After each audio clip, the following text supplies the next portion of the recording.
So even though Google I/O 2020 is a complete dud because this whole year has just been a mess for a lot of things, a lot of people, we're still getting a sort of a version of it. Next week, we're getting Google's beta launch show for Android 11. So I'm pretty sure there'll be a lot of developer stuff. We might even get, Pixel 4a launch. So we figured now would be a good time to revisit the Pixel 4 and 4 XL. A lot of people weren't happy with it, especially with the lack of ultra-wide camera, face unlock working with your eyes closed, and that subpar battery. So let's get started.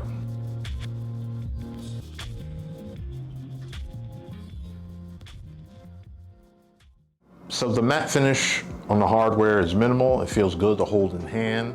The dual stereo speakers on these guys are pretty good, providing you fuller and a louder sound.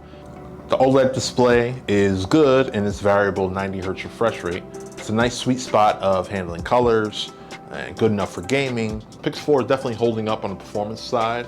Extra RAM definitely helps, so you got 6 gigs of RAM and Snapdragon 855 processor. I've streamed Twitch shows, watched IG Live versus battles, played some Call of Duty on it, all without breaking a sweat, and hasn't come across any lag, hiccups, or pesky RAM management issues.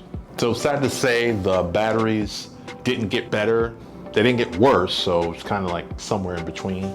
With the Pixel 4, you can get around 8 to 10 hours on average. And the 4 XL, kind of maybe like 12 hours on average. So unfortunately, no amount of software updates can help out the battery lives on these things. So when it comes to the Pixel, it's really all about the cameras and the software. So the photos on the Pixel 4 and 4 XL still reign supreme, in my opinion, while the iPhone can definitely get close or beat it in certain situations. Of course, it's all a matter of preference.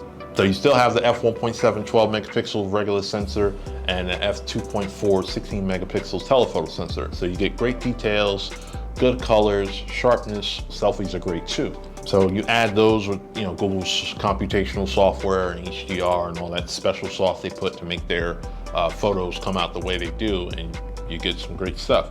The added white balance and shadow adjustments work well too. Google's night mode is still the standard, yet Apple is just as good. Astro photography mode, outside of the initial review, I haven't really used it. And on the video side, it's still just fine. Nothing amazing. I would like to see them put some of that special sauce into the video, or just somehow produce better video. Project Soli is Google's radar-based technology to track motion gestures. They call it motion sense. I only really use it to wave my hand to kind of silence calls or alarms.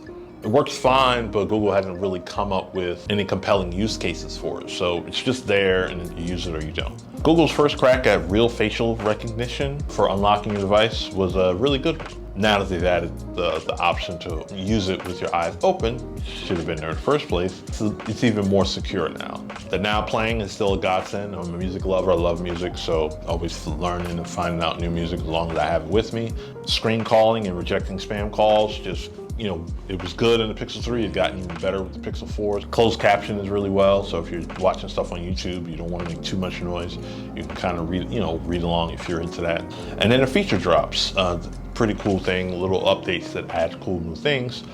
One of those was the ability to blur the background of any photo taken with Pixel 4. Just go into editing and you could just do it.